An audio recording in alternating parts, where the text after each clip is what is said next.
तो आज हम जी रहे हैं 2026 में, और मुझे लगता है कि मोस्टली लोगों को तो पता ही नहीं होगा कि जब वसंत आता है तो क्या होता है। हमें ये पता होता है भाई वसंत पंचमी है, इस दिन छुट्टी होगी, कैलेंडर देख लिया। आपको क्या आपको पता है कि जब वसंत आएगा तो क्या क्या चेंजेस होंगे आपके चारों तरफ, आपके वातावरण में क्या क्या होगा? ये मोस्टली को नहीं पता। तो ऐसे ही हमारी कवि को ये प्रॉब्लम लगी, तो उन्होंने हिंदी की इस बुक में आपकी ये कविता डाल दी, वसंत आया। जैसे आप लोग वीडियो पे आए हैं तो अब आपको भी समझना चाहिए भाई कि वसंत कैसे आता है। और ये सबसे बड़ी चिंता है हमारे कवि की, कि लोगों को इस मॉडर्न लाइफ में इतना ज्यादा हम खो गए हैं कि पता ही नहीं है कि वसंत आता है तो कैसा लगता है, नेचर में क्या क्या बदलाव होते हैं। तो चलिए देखते हैं कविता के अंदर क्या क्या है। देखो, वसंत आया कविता में ये बताया जा रहा है कि आज के ह्यूमंस की जो प्रॉब्लम है सबसे बड़ी, कि मनुष्य का प्रकृति के साथ जो नाता रिश्ता है वो गया है टूट। यानी कि जो आज से पहले का मनुष्य होता था वो बहुत प्रकृति से जुड़ा रहता था, है ना। हमारे जो पूर्वज थे उनको पता था वसंत आएगा तो नए नए पत्ते उगेंगे, है ना, और बहुत सी चीजें बदलेंगी। लेकिन आज हमें पता ही नहीं है। वसंत आता है तो बस कैलेंडर से पता चलता है, गूगल से पता चलता है, सोशल मीडिया से पता चलता है, नेचर को देखकर नहीं पता चलता कि वसंत आ रहा है। अब वसंत ऋतु आएगा तो भाई कैलेंडर से पता चलेगा, वैसे नहीं पता कि क्या हो रहा है या क्या नहीं हो रहा है। ये सबसे बड़ी प्रॉब्लम है। अब देखो, वसंत ऋतु से पहले पत्ते झड़ते हैं, खुशबूदार हवा चलती है। तो आज के आधुनिक लोगों को क्या पता है ये सब भी होता है? नहीं पता। मोस्टली लोगों को नहीं पता कि ऐसा भी कुछ होता है। तो इसमें हमारा जो पहला काव्यांश है वसंत आया कविता से, वो है, जैसे बहन दा कहती है ऐसे किसी बंगले के किसी तरु पर कोई चिड़िया कूकी, चलती सड़क के किनारे लाल बजरी पर चुरमुराए पांव तले ऊंचे तरोवर से गिरे बड़े बड़े पियराए पत्ते। अब इसको आगे मैं एक्सप्लेन करूंगा कि भाई जब एक बहन अपने भाई को बुलाती है, या किसी पेड़ के पत्ते गिरते हैं, जब आप फुटपाथ पर चलते हो आपके पैरों तले वो पत्ते चुरमुराते हैं, जब आप उन पे कदम रखते हो, ठीक है, तो क्या क्या होता है? सुबह के समय गुनगुनी सी हवा चलती है, तब तो पता चलता है कि वसंत आया है। तो ये कवि ने ये सब अपनी लाइनें बताई हैं। अब हम इसको अपने हिसाब से एक्सप्लेन करते हैं, ठीक है। देखो, वसंत आने के बारे में कवि हमें ये बताते हैं कि देखो, सुबह के समय जब वो वॉक पे निकलते हैं, जब वो जॉगिंग करने जाते हैं, तो बड़ा सा एक अशोक का पेड़ है, उस पर जब चिड़िया कूक रही है तो लग रहा है कि हाँ भाई कोई तो सीजन आया है, क्योंकि चिड़िया हर सीजन में नहीं कूकती। ये चिड़ियों का चहचहाना, पक्षियों की आवाज वसंत के टाइम पे ज्यादा आती है, तो वो आवाज आने लगती है। और चिड़िया की आवाज इतनी मधुर है कि जब एक बहन अपने भाई को बुलाती है ना, दा कहकर, बड़े भाई, भैया, दा, तो वो एक एक प्यार उसमें नजर आता है। तो ऐसा ही वो प्यार, ऐसी ही मिठास उस चिड़िया के कूकने में आ रही है, जो वसंत के समय में कूक रही है या चहचहा रही है, ठीक है। अब इसके बाद सुबह के समय जब कवि सड़क पर चल रहे थे, तो लाल बजरी के ऊपर जब उसके पैर पड़े, तो नीचे अचानक ऊंचे ऊंचे पेड़ों से बड़े बड़े पीले पत्ते आ जाते हैं। ऑफिस के लिए निकलते हैं तो पैरों के नीचे बड़े बड़े पत्ते आ जाते हैं, जो बहुत ऊंचे ऊंचे पेड़ों से गिर रहे होते हैं। और जब आप उन पे कदम रखोगे तो चुरमुराने की आवाज आएगी। वो पत्ता क्योंकि वो गिर गया है, ठीक है, अब नया पत्ता आएगा, तो पुराने पत्ते आपने देखा होगा चुरमुराने जैसी आवाज करते हैं। तो सुबह 6 बजे की हवा में इतनी ताजगी होती है, वो देखते हैं कि गुनगुनी सी हवा, इतनी फ्रेश हवा मॉर्निंग के टाइम पे आती है जब वसंत आने वाला होता है।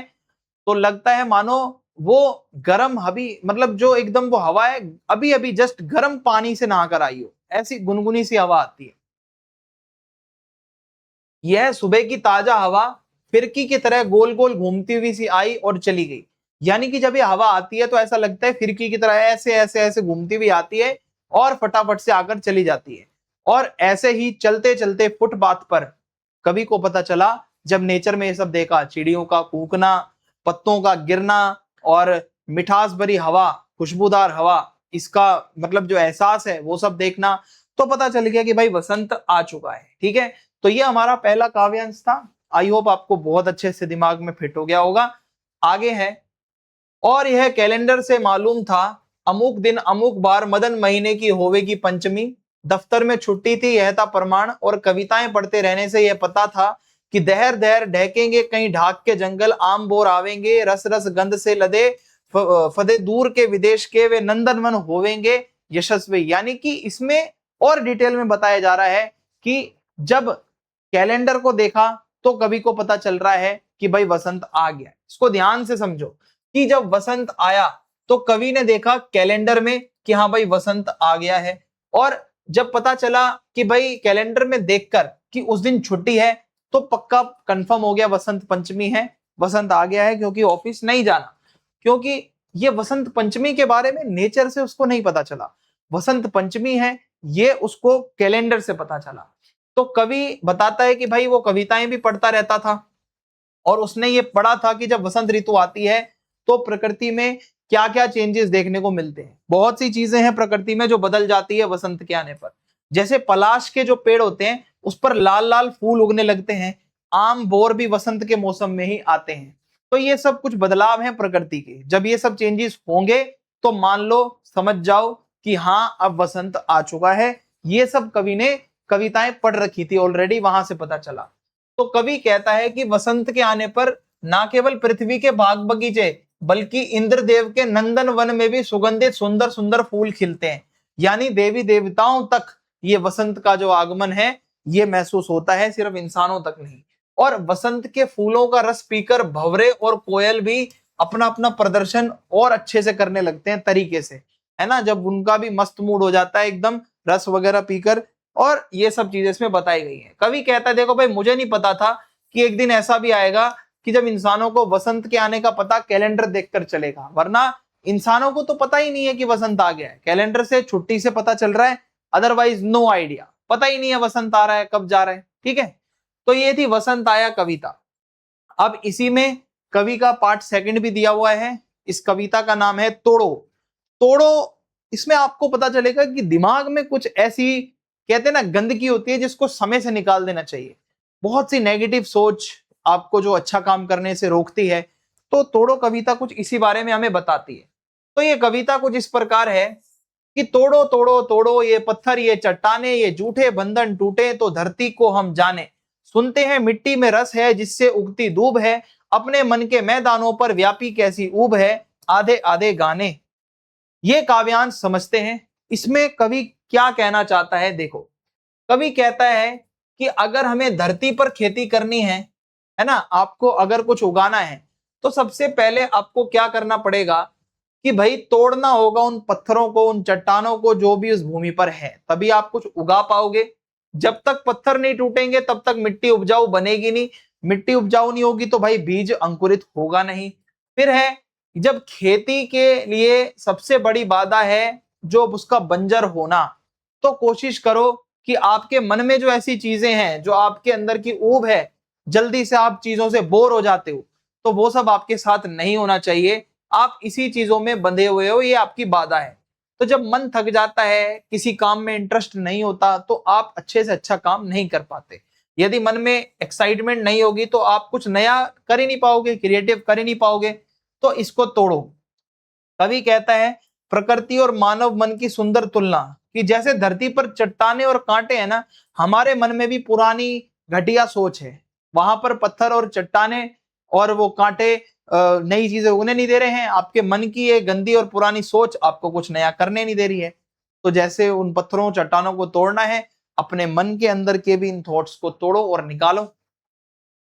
तोड़ो तोड़ो आधे गाने तोड़ो। ठीक है, ये मैंने आपको पीछे बताया। तो इसके अंदर मेन फोकस क्या है कि जो आपकी मन की खेती है, ठीक है, आपको बताया जा रहा है कि आपका मन एक खेत है। मान लो कि भाई समाज के अंदर जो बुराइयां हैं वो आपके मन से ही शुरू होती हैं, आपके दिमाग की वो उपज है। तो एक किसान फसल उगाने के लिए मेहनत करता है, उसी तरह मनुष्य को भी अपने जीवन में कुछ नया करने के लिए अपने मन पर कंट्रोल और कुछ ऐसा काम करना पड़ेगा जिससे कि आप कुछ कर पाओ। तो अब जैसे जमीन है, उसके लिए तो पत्थर और चट्टान उसका रास्ता रोक रही है।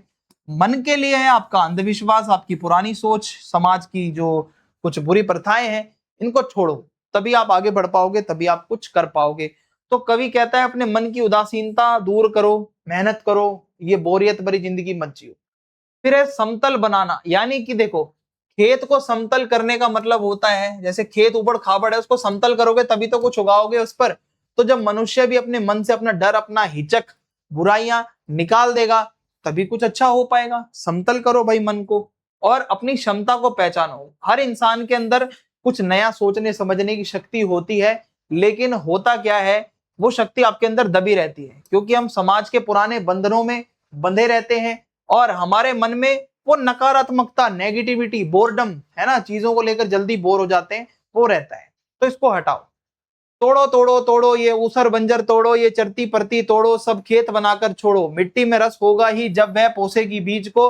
हम इसको क्या कर डालें, इस अपने मन की खींच को, गोड़ो गोड़ो गोड़ो। तो अब ये दूसरा काव्यांश है। इसमें देखो कवि क्या कहना चाह रहा है। इसके अंदर कवि का मानना है कि जितनी भी चट्टान और जितनी भी वो जो पत्थर हैं जो आपकी जमीन खराब कर रही हैं, आप उन्हें तोड़ देते हो। सिमिलरली जितनी भी बाधाएं हैं आप उनको तोड़ो, ठीक है। चरती तथा पति भूमि को उपजाऊ बनाकर उस पर खेती कर रहे हैं, लेकिन मनुष्य अपने मन की जो ये बोरियत है इसको खत्म नहीं कर पाएगा, तो आप कुछ नया नहीं कर पाओगे। जैसे चरती पड़ती भूमि को सुधार कर आप उसमें खेती करते हो ना, अपने मन को सुधारो, मन में कुछ नई चीजें डालो, तभी कुछ हो पाएगा। जब मिट्टी में रस होगा यानी उपजाऊपन होगा, तभी तो वो बीज को पोस पाएगी। मिट्टी में ही दम नहीं होगा तो वो बीज को क्या पोसेगी।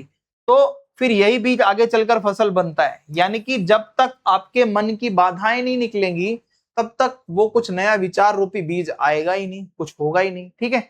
तो ये तोड़ो तोड़ो जो कविता है ये आपको मैंने करवा दी है। वसंत आया कविता आपको मैंने करवा दी है, इसकी इजी एक्सप्लेनेशन दे दी है, लाइन बाय लाइन आपको समझ में आ गया होगा। इस सारे नोट्स आपको हमारे टेलीग्राम चैनल पे मिल जाएंगे @class12 VSP न्यू ग्रुप। सारी पीडीएफ वहां दे दी जाएंगी। कोई क्वेरी है तो आप इंस्टाग्राम पे मैसेज कर सकते हैं, और वेबसाइट है eklavyastudypoint.com, यहाँ भी आपको नोट्स वगैरह मिल जाएंगे। चैनल को आप सब्सक्राइब कर देना, वीडियो को लाइक कर देना, अपने दोस्तों के साथ ज्यादा से ज्यादा शेयर करें। जय हिंद, जय भारत।